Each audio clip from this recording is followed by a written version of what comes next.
I have an unboxing video. I'm so excited. I absolutely love opening up new boxes, and if you have ADHD like me, when you order something and then it comes a week later, you're like, it's a surprise for me all over again because I don't remember what I ordered. So my daughter wanted to help me with the unboxing, so I am going to show you guys her unboxing with her cute little hands, and I'm going to go over all of the materials that I got and what I'm going to use them for, and then I'm going to show you guys in some future videos exactly how I am using these in my paintings. Welcome. Please like and subscribe for more art content just like this. So this is GAMVAR Satin Finish Gloss, and I put this over acrylic and oil paintings. I know it's a little blurry, but it says that you can put them over both there. That one is my absolute favorite and my go-to. Next is a newer-ish product to me, but this is Golden High Flow Acrylics, and I ended up getting several colors. I only got like 2 or 3 the first time I purchased these, and I absolutely fell in love about 6 months or so back. So the first color that you're seeing there is Fluorescent Chartreuse, and that one is so fun. I actually did an abstract with it the same day that I got it, and it is super, super cool. I will post it shortly. The next color is Diary Lied Yellow, if I can pronounce it correctly. And that one is a really warm yellow, but it's still very vibrant, and so I love, love, love that one too for some warmer backgrounds.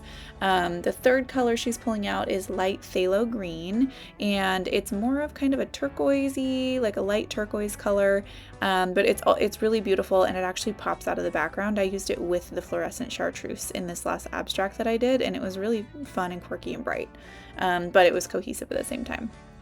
The next color that we've got is Cobalt Turquoise, and this one is also a really nice, warm, more opaque turquoise, and so that would be really good for a background too if you want to get some depth back there and you want a deeper, more rich background as opposed to a brighter one. Next color she's pulling out here, there we go, it's falling right out, is Indigo, and Indigo is another one that is fairly new to me, and I used that on the same one that I used that light blue and the chartreuse with, and it came out beautiful. This fluorescent magenta is actually my favorite to work with. It pops off of the canvas like crazy. It's stunning, so I would definitely recommend that as like a go-to. And then the last color we have here is Permanent Violet Dark, and this one is another really great one if you want to get a really deep, rich background and not get like flat black.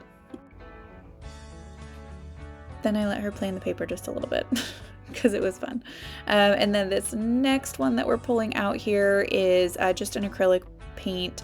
It is I think it's called Utrecht, if I pronounce it correctly. Forgive me if I'm not pronouncing it right, but I do like the Utrecht brand, and I've got some of their standard acrylics as well, and I just really needed white and black, so I got both of these in this order, and I needed the 5-ounce size because obviously we go through white and black quite quickly. And let's see what else she pulls out next here. She had honestly so much fun with this. She's been wanting to do this with me for a while, and finally was like, hey, I got a box that we can actually do it with. And then next here, this is the GAMVAR Gloss Finish. This is a really great one, and you can use it the same way as you use the satin finish. I usually use that over things that I put metallic elements in, and then it makes them pop a little bit more. This is Kosika Dryer Blend, and I am very excited to use this. I haven't used it yet, but it's a quick dry medium for your oil paints, and I have heard absolute wonderful things about it. I learned about it through the Milan Art Institute, and I learned about actually quite a few of these products through the Milan Art Institute, so I'm stoked to try that one out. And I did, so if you guys have ever gotten Holbein Acrylics, they have a luminous luminous line, and so I got several of those. I also got this really pretty green that I thought was kind of gorgeous, but Holbein is becoming one of my favorite acrylic brands. Their colors are really vibrant and really rich, and they can get me quite a ways without having to go rely on oil too much to get the depth that I really want to get. And this is the luminous rose. I know it's really fuzzy there, or luminous red, excuse me. But like these luminous colors are absolutely beautiful. I love, love, love the luminous line. But yeah, I mean, these are really, really fun, and I am slowly collecting like almost all of their colors because, like I said, they've really become one of my favorites. They're fairly reasonably priced, and a little bit really gets you a long way. All the luminous fluorescents that they have, or I should say luminous colors that they have, are pretty fluorescent. So I kind of scooched out of the way so you can see it in the sun here, but you can get a lot of really bright, beautiful colors out of there that are really good for like florals and just like a really fun color pop. This is a rib tool that I got that I am really excited to use because I have been spreading my molding paste on my canvases with like a little spatula basically. So I'm stoked to use this. I did end up using it same day, and it honestly it worked so great. I'm glad that I got it.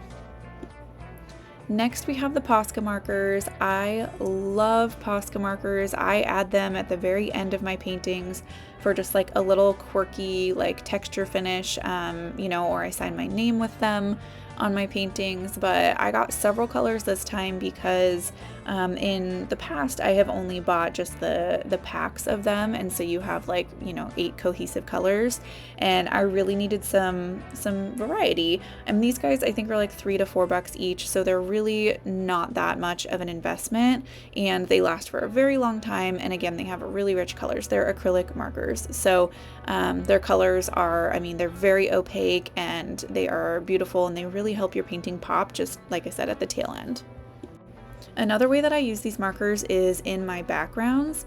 I actually do like some squigglies or some writing, or just, you know, throwing them across the canvas to get some fun abstract lines in the backgrounds. Because they are so vibrant and they are so opaque, they really pop through, especially if you were to do these guys along with like the high flow acrylics over the top of them that are a little bit more translucent. Next, I grabbed a couple of colors from the Radiant set from Gamblin that I've been looking at for a while. I do love Gamblin. They're also made in Portland, and so that's local to me, so I really enjoy supporting them, and they have an excellent, excellent product. They are my go-to for oils. And look at these pigments. They're so bright and fun. I'm excited for spring painting. Next is, oh, the Utrecht, the other acrylic that I got the Carbon Black. I really needed a deeper black acrylic paint, and so I'm hoping that this one will do the trick, because the one that I've had has really, like, I don't know, it's just not very black. It's more gray and you can kind of see through it, so I upgraded. And lastly is the Eco House Citrus Thinner that I have been waiting to try for quite a while, so I am stoked to give this one a shot. Thank you guys so much for watching. I hope you enjoyed. All the products are linked down below if you'd like to try them yourselves.